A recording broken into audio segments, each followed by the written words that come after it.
Hello, divers! Coming to you from Studio D, this is the Deep Dive Microcast, a brief look into things I find interesting, and I hope you do too. I'm Tom Feeney, raconteur, ketchup bottle collector, and writer for Wings Chop Movie Magazine. On this edition of the Microcast, we dive into what is now considered to be something of a subaquatic scandal that ultimately proved to be all wet. The big problem with the Little Mermaid's promotional artwork.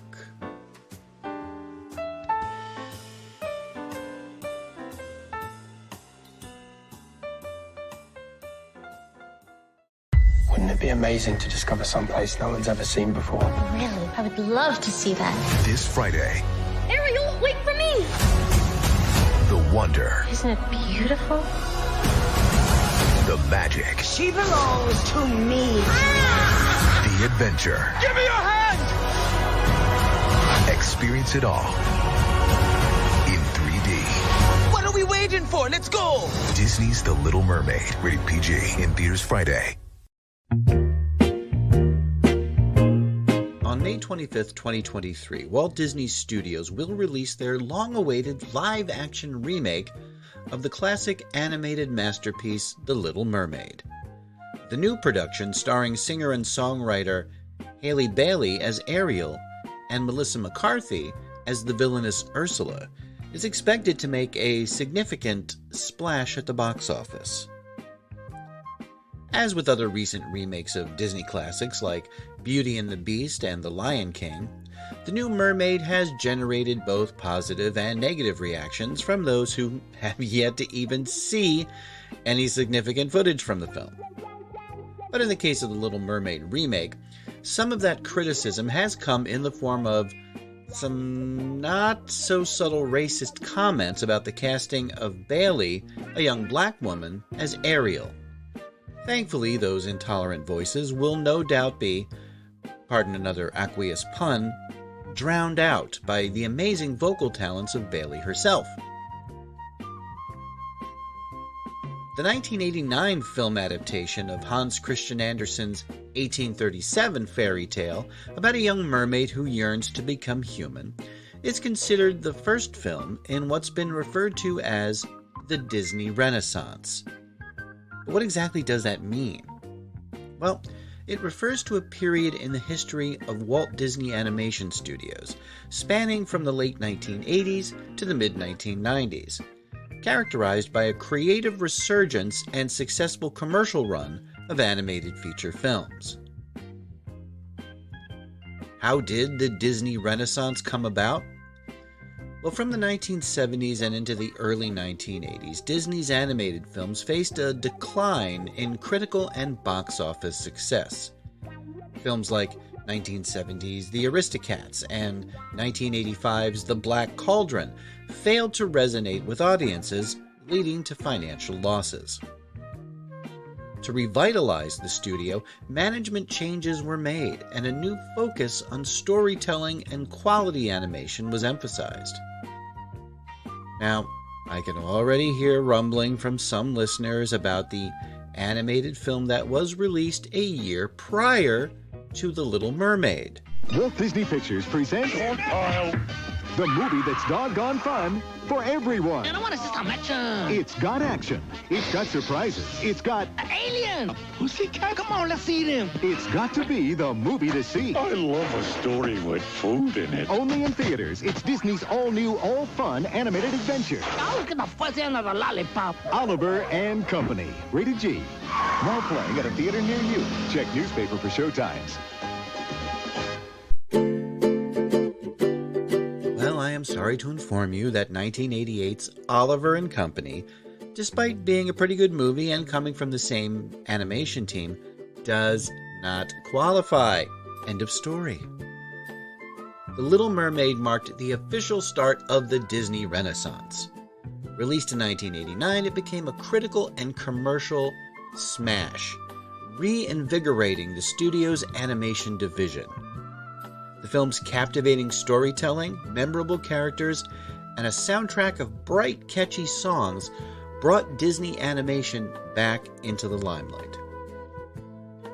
It was followed by Beauty and the Beast, which became the first animated film to be nominated for Best Picture at the Academy Awards. After that came Aladdin and The Lion King. Both films became massive box office hits and cultural phenomena. While 1995's Pocahontas was financially successful and won 2 Academy Awards, it signaled something of a decline in the Disney Renaissance. The film received mixed critical reception and faced criticism for historical inaccuracies.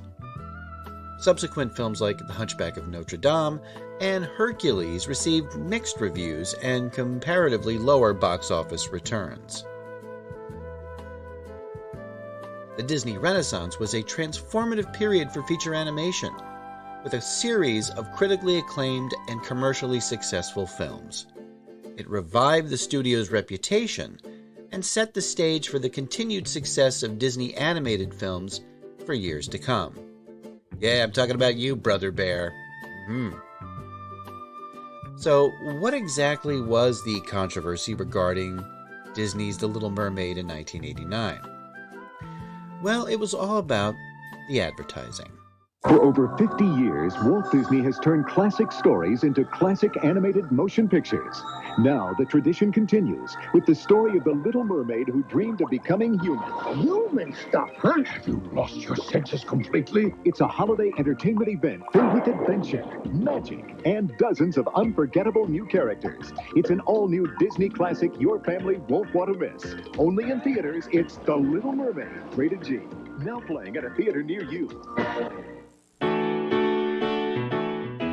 The controversy centered around a specific piece of promotional artwork used in the film's original VHS cassette tape cover.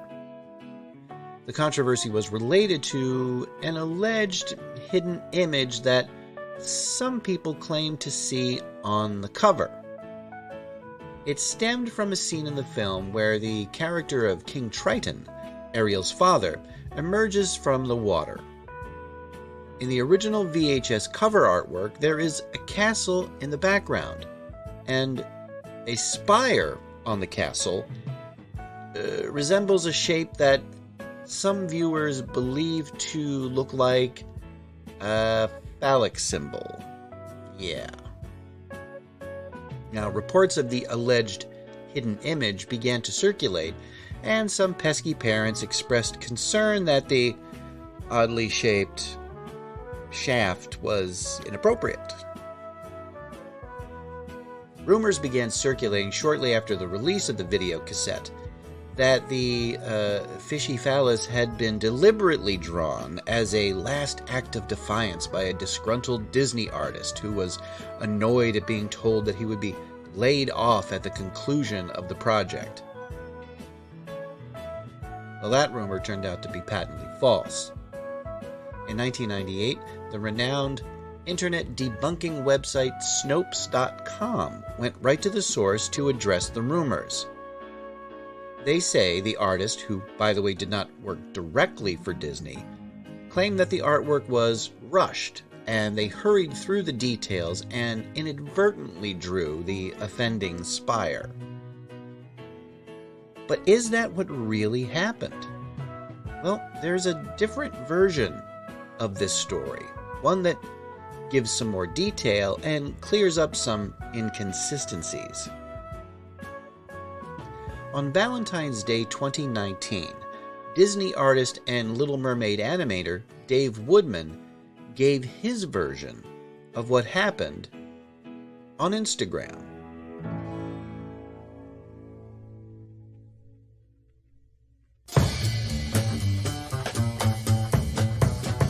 It turns out that the artist responsible for the artwork was a man named Ron Diaz. According to Woodman, Diaz was commissioned to do the artwork at the last minute and had to pull an all-nighter to finish it in time. Now that part tracks with the Snopes article, which, by the way, did not name Diaz as the artist. But here's the interesting part. Diaz was feeling a bit sleep-deprived and decided to add a little inside joke to the artwork, just for himself. But when he looked at it again the following Monday, He realized that his joke was not subtle at all.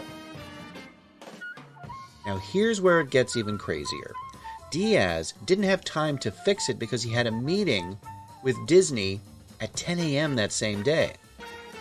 Now, feeling guilty about sneaking in his little genital joke, Diaz pointed out the offending organ to his contact in production and offered to revise it for free.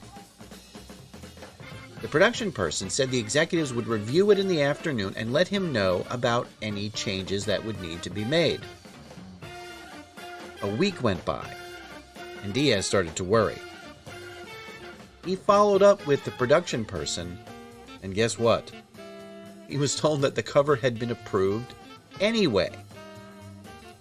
Diaz shrugged it off and said, well, if they don't care, I guess I don't either. Surprisingly, Disney was actually happy with his work and even gave him the lead stylist job on the Little Mermaid animated TV show. Now, Diaz's castle artwork was used in most of the promotional materials and posters during the movie's theatrical release, and then eventually the home video cover. And that's when complaints started pouring in about the tower.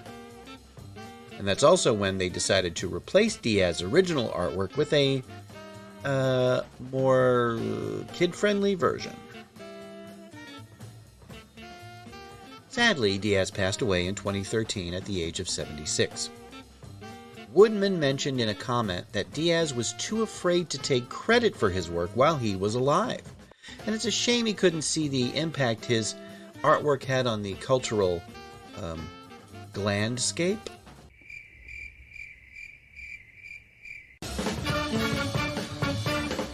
In 1990, the controversy gained significant media attention, and there were calls for Disney to address the issue. In response, the House of Mouse apologized for any offense caused and immediately recalled the VHS covers, replacing them with a modified version without the,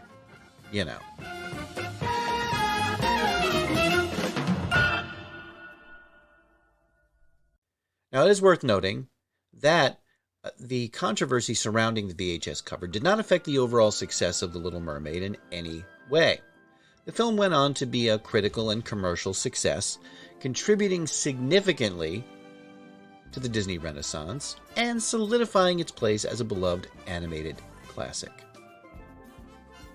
So what about those early VHS tapes that had the artwork?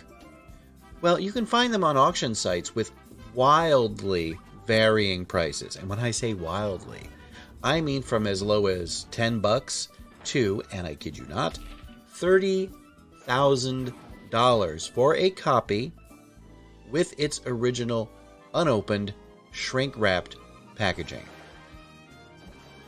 Makes you wonder if Ariel herself has a copy somewhere in her grotto of Who's Its and What's Its galore.